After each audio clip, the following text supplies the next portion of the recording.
દાદા શું નામ તમારું? રમેશભાઈ ડી સુરવે. રમેશભાઈ આમ ક્યાંથી આવો તમે? હું આમ મારું ઘર અહીંયા જીવન એપાર્ટમેન્ટમાં છે, પણ અત્યારે મારી આ પરિસ્થિતિ આવી છે ને એટલે મારા બેબીના ત્યાં જ રહું છું, નવા મણિનગર. અચ્છા, ન્યૂ મણિનગર. હા, નવા મણિનગરથી રિક્ષા કરીને જ આવ્યો, કારણ કે મારાથી ચલાતું નથી, મારા મિસિસથી બી ચલાતું નથી.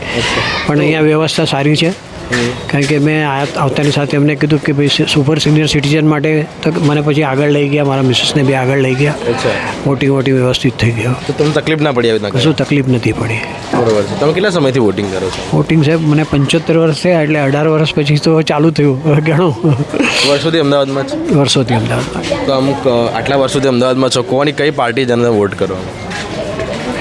તો એ સસ્પેન્સ રહેશે ને સાહેબ. એટલે કઈ પાર્ટી તને પસંદ છે? ચલો એ કહો. પાર્ટી તો જે કામ કરે એ જ પસંદ હોય ને.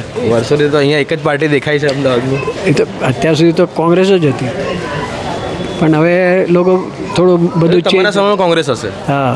અચ્છા, હવે નવા જમાનામાં નવું આવી ગયું બધું. બરોબર છે.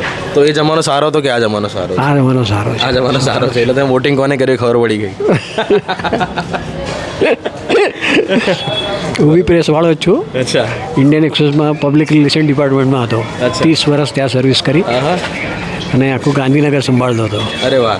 તો પછી અત્યારની આ જે સ્થિતિ છે આ લોકોને આ લઈને, ઇલેક્શનને લઈને, તમને શું લાગે છે આ ગુજરાતની સ્થિતિને? તમે પ્રેસમાં છો એટલે મારા મને પ્રશ્ન આવે છે.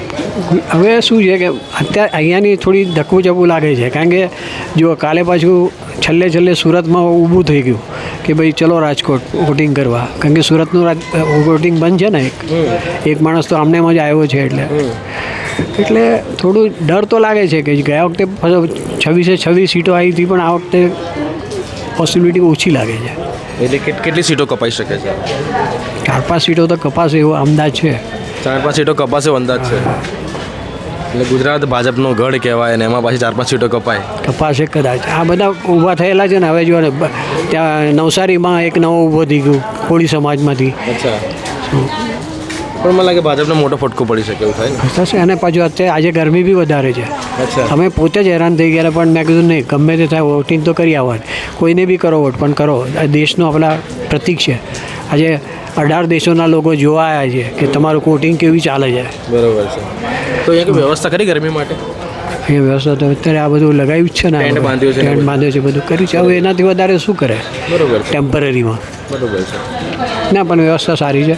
તમે લોકો બી લોકોનું અવલોકન લો છો, એ બી સારું છે. બહુ ધન્યવાદ તમારો. થેન્ક